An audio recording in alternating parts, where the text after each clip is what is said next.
Hello. I'm all sweaty and the camera's all misty because it's really humid out here today. I thought I'd show you the front bed. I don't know if I'll do any actual videos of me doing anything up here, but I thought I'd show you. I've cleaned it up a little bit, very little bit. But I'm going to tell you what we're going to take with us and what's going to go to friends or just stay. And that's all this video is going to be. So, okay, here we go. I'm going to start at the north end. Think for a second. Okay, here we go. Still really foggy, I'm sorry about that. This is a little Parisian lilac. If you can even tell.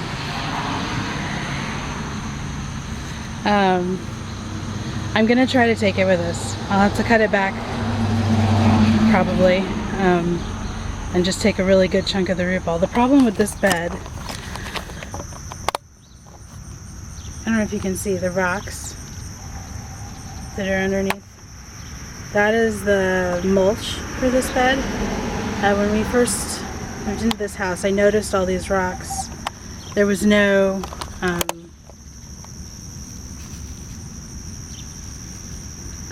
board here. Jason did these. There was no like border for it. There was just a sort of massive white rocks along the front with no plants. And I wanted to put some plants up here to make it a little prettier. So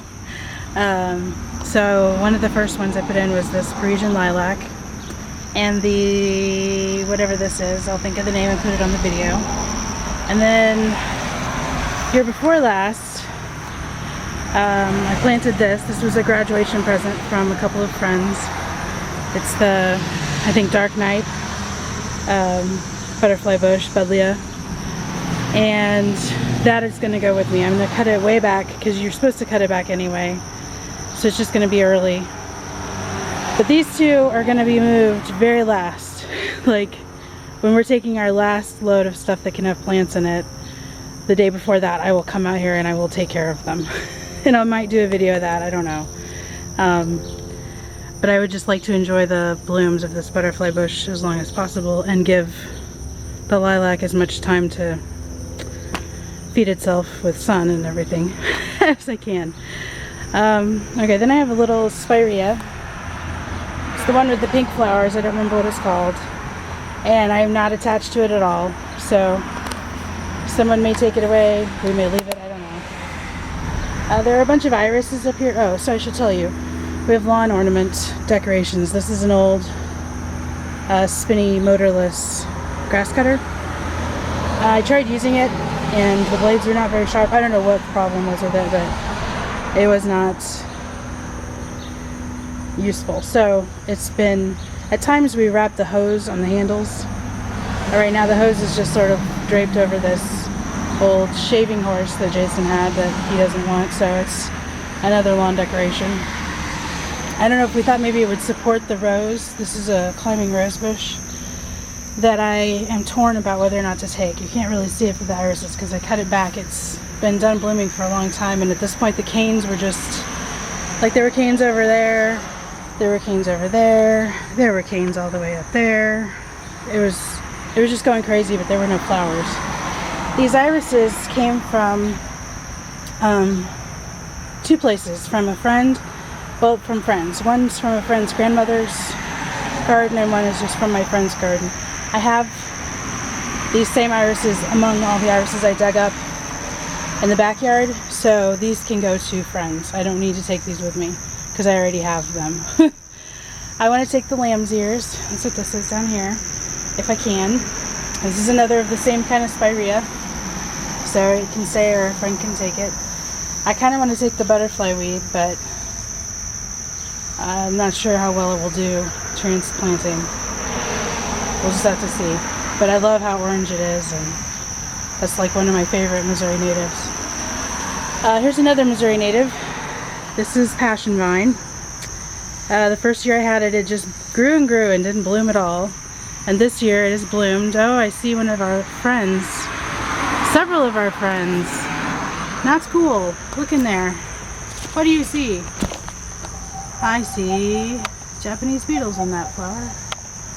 And there's one right there. little buggers. Well, I'm not taking this with me, and I'm hoping I'm not taking a bunch of Japanese beetles with me anyway, because of the plants I am taking. This is the first time we've had them in 6 years. Oh, makes me mad. Anyways, so this vine, I don't think it would transplant, really. So I'm not going to try. The shepherd's hook that it's on, I might try to pull that out and just cut the vine all the way back when we actually leave. There's a columbine back there that I'm going to let a friend have if they want it. Again, these are more the same irises. There's a bunch of this ground cover. It's a ranunculus. It's got a really sweet yellow flower on it, and the foliage is really pretty. But I'm not going to try to take it with me. I think it might just fill up this whole area after we leave. And then this is more of the passion vine. Okay, so over here, where this dirt is, I don't know if you can even see it. Yeah, there was lavender here. I planted that lavender the first year we lived in this house, so it's 6 years old. That's what it looks like now. And so I need to cut it back a little bit more and pot it up. We're going to try to make it live. And then the grass is really tall right here in the front of the bed because I had those variegated irises in here. Foolishly, I thought it would be a neat place to have them so you could see the light through the leaves in the evening, but I never was able to stay on top of the grass, basically. So they didn't grow very much this year. I'm hoping that they will survive, and then I'll plant them better next year at our new house. So that is the front bed. That's it. And I hope you could hear everything over the traffic, but that's the front bed. I don't know.